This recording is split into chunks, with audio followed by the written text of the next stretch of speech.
Hello and welcome. I'm Bill Holcomb, and today we will be painting a charming little scene of lavender fields based upon Provence in the south of France. It's a scene that I've made up.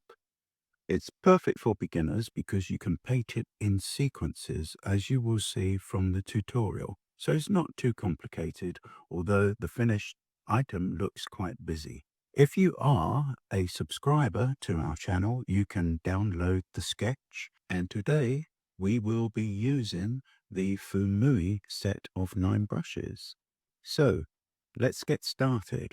Clear water over the whole of the top of the paper, including the mountain range. Winsor Blue will be for our sky, and the Paynes Grey will be for the distant mountain range. Then drop down to something like a number 8 round brush or even a number 4 and lay down some clear water on the mountain range. And then you can drop in your Paynes Grey starting at the top and let that fuse into the water. We are aiming for a situation where it will be darker at the top of the mountain and get fainter and fainter as it comes down. You see, I have tissue to hand always so that I can take off any excess from the brush and maintain control.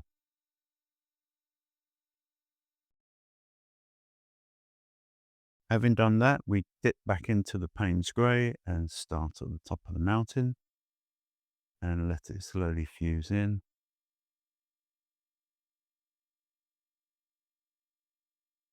This painting with lavender fields, I think demands a quite a nice backdrop and a varied, interesting one.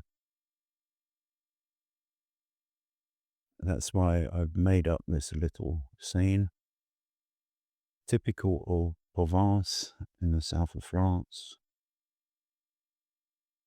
where lavender is grown in quite great quantities. Other parts of the world, as of course, as well, with lavender growing in fields in Norfolk, Suffolk, in England. So we've got some green mixture now, so Winsor Blue, Winsor Yellow, and we're just going to have a dull yellow over the whole of the distant hillsides there behind the property. Just a green tinge to it. Then you can lay down some of your very light green.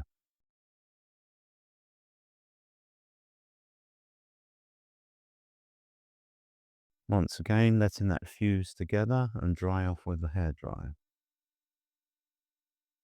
Now, for the various trees, do your green mixtures, your Winsor Blue, your Winsor Yellow. If you add a little bit of light red, some of the green mixture there, then you'll get a darker version, more olivey. Now, the sun is from the right, so we'll have some light on the right side and then more shadow on the left side. But to start with, we just cover the trees. They're like poplar trees. And then you can drop in on this occasion some of your light Winsor Yellow and let that fuse in. Then you will darken the left side. All still wet in wet, letting it fuse together.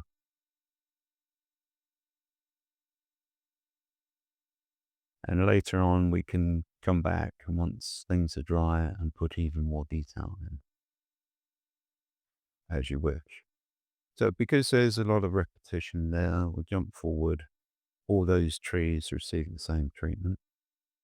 And then we've got a little bit of a crosshatch pattern in the fields, adds more interest. We just have little lines there with little bushes and so forth. including at the top and the hillside. Then we got some Indian yellow and Winsor yellow, so a much stronger yellow to start with there on the roof. As you can see, this particular property is between two households, basically, as will become more evident when we do the doors.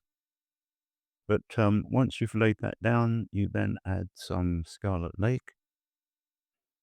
So we get nice variation on the roof, yellow and orange, etc. And you've got those capping type tiles right at the ridge, which are stronger in colour. And don't forget your chimneys using the same colour. Cap the pots there.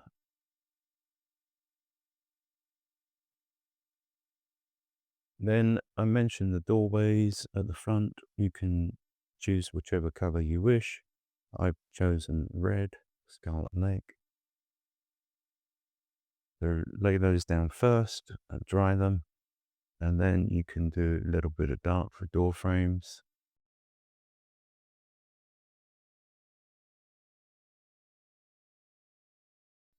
And then you can do shadow colour. On this occasion, I've got some Paynes Grey. You can add some light red with it. And then just do your various shadows coming down from the eaves of the main property and the little structures on either side. And use that same mix for the windows. And as added interest, we have shutters.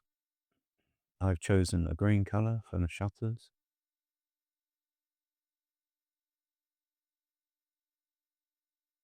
Top ones are open, ground floor ones are closed.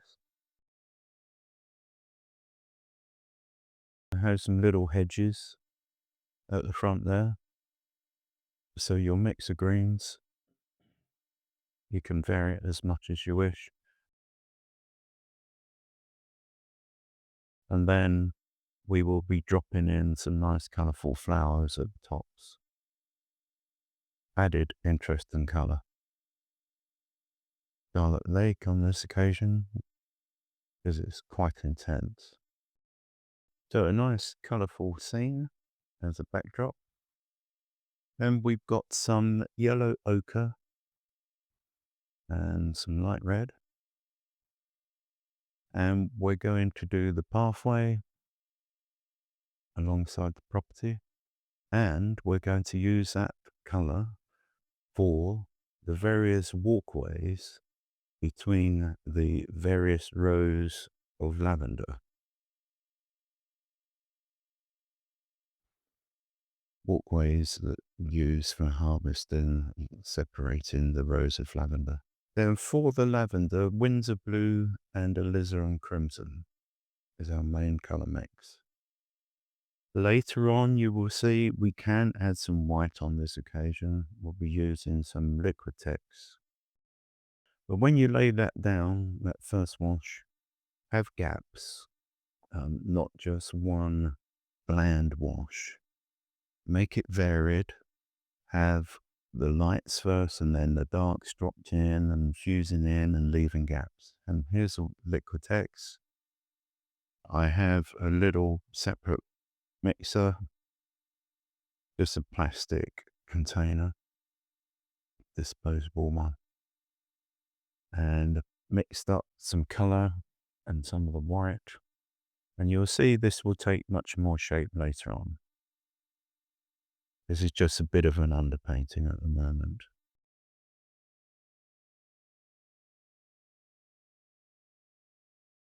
Doesn't look much right now, but once we drop in the darks and the variation, once this is dried, it will take much better shape. And also bearing in mind, once again, as much as possible, that the light on this occasion is from the right. Now, because this is very repetitious, we will jump ahead a little bit later. But at least you can see the general principle of how we achieve the rows of lavender fields.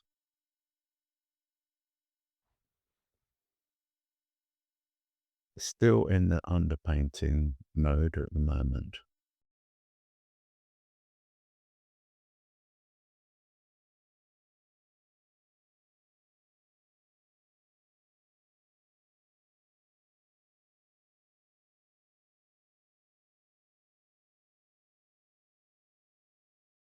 Now we can, having done that, we can start adding a little bit of detail with the stems of lavender.